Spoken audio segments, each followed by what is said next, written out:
Quick update, the US government is going dark tonight. Why? Because Congress couldn't agree on funding. Welcome back to Heart of the Case. My name is Magda. Let's get started.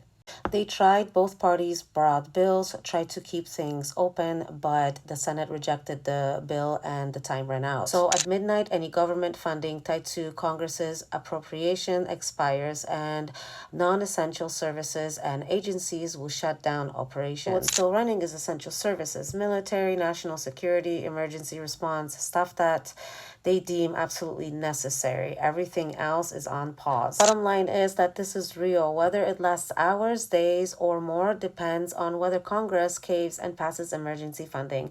And yes, when it ends, many will get back pay for the pause time.